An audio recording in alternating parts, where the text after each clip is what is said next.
Hi there, my name is Belinda Doveston and I'm the head of Contribution Compass Global. I wanted to share with you a bit about my profile. I am a calibrator, and a calibrator is all about fine-tuning the instruments. Now I love telling stories, so I want to tell the story about this little thing. I'm not sure if you know what this is, but this is a tuning fork. If you've ever had the pleasure of watching one of the old guard of piano tuners tuning up a piano, you will know how they have a set of these tuning forks, and they bang the fork against an instrument and it makes this amazing hum, and they hold it to the ear and they're able to tune that particular key until they get it just right. Now this idea of a tuning fork is a wonderful way of understanding the calibrator and the calibrator's natural energy. It's all about tinkering with the system until it's perfect, and then it's never perfect, so you keep going. So a calibrator has the gift of critically analyzing information, processing it, understanding it, refining, testing. You can imagine a calibrator in a lab coat in a lab with lots of Bunsen burners and bottles bubbling away, testing things and experimenting and running pilot tests and seeing what happens and refining the process, getting that, almost the search through alchemy of lead into gold, of creating this perfect thing that cannot be improved upon.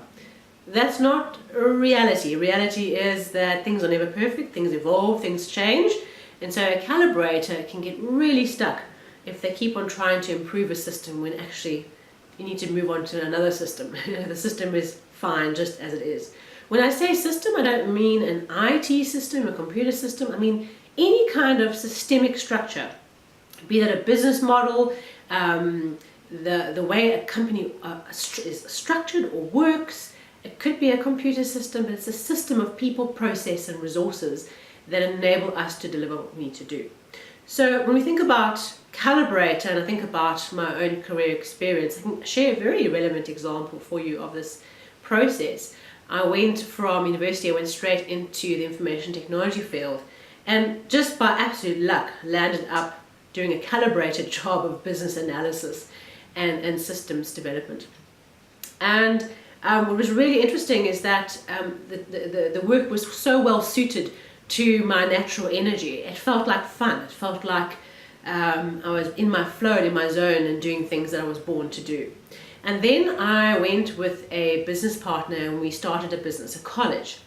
And in that college, as the startup phase happened, I was being a calibrator. I was designing the systems. I created this system of online education and outcomes-based education that was very unique and dynamic and innovative at the time, but also practical and delivered actual results, which is a combination of the two profiles on either side of the calibrator, being the catalyst and the conductor.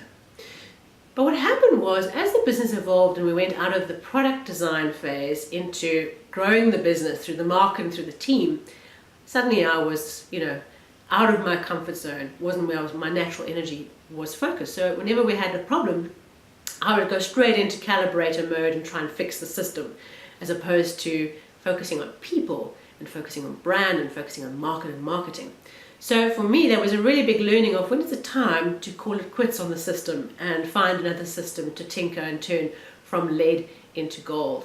And so now I work within the Cedar Global team, helping to tinker and work with the system of how we implement governance worldwide, and of course now with Contribution Compass, how we support people around the world to implement this incredible tool for personal growth and company growth as well.